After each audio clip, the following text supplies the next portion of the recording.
Moi boas noites a todos. Bueno, xa vexo caras con máis sorrisos porque o primeiro programa pasou absolutamente de todo. Ata cantou Javier Saavedra, Javier?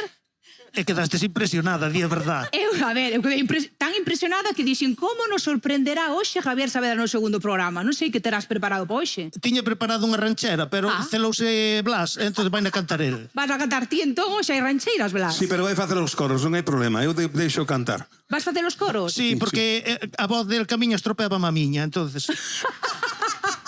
A ver que pasa, a ver que pasa, a ver que me arman hoxe aquí. A ver,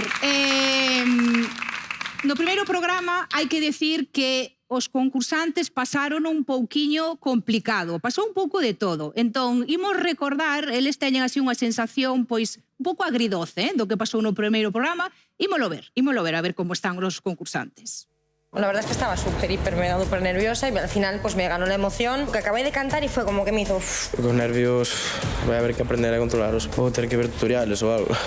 Tiña que haberlo feito de outra maneira, pero bueno, todo é empezar, ao final é aprendizaxe. Cas puntuacións, a verdade é que quedeime un pouco así no aire. Están exixentes, pero bueno, eu entendo tanto valoracións positivas como negativas do seu traballo. É como un pouco de caña tamén para mellorar. Eu quero retos e quero pois que me digan onde fallo para corregilo. Mais que gañar o programa, gañar unha gala, quero verme ben. Con tanto talento que hay, ahora lo que toca es que los jurados la tengan un poquito difícil y traten de buscar por otros lados. Pois foi un arranque un pouquiño difícil para os nosos 8 concursantes, pero lembramos que tamén hai competición de escuderías e os padriños pois tamén teñen algo que dicirlle ao xurado e quedaron así frases como Iago é así. Están puntuando un pouquiño, bueno, baixo, eu creo que están un pouquiño críticos, eu creo que me puntuaron baixo a David, pero sobre todo a María. E, bueno, hai que apañar co que hai. Penso que foi unha toma de contacto, tendo que, bueno, teñen que ir axustando para que despois non pasen esas cousas. Hasta eles mesmos estaban un pouco descontrolados cas puntuacións, e o feito de que Diago empezara puntuando tan baixo, creo que os descontrolou a todos un pouco. De algún xeito sorprendeume, pero non é a primeira vez, xa pasou o ano pasado, sorprendeume un pouquiño Iago nas súas valoracións, non? Pero, bueno, Iago é así.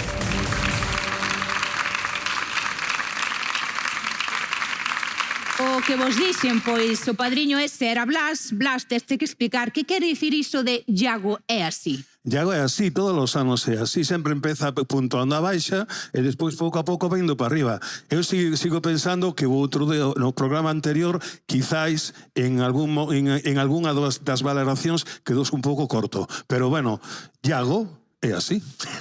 Ya que se ven. E demais Saavedra dixo, non Saavedra, que estaba descontrolado o xurado.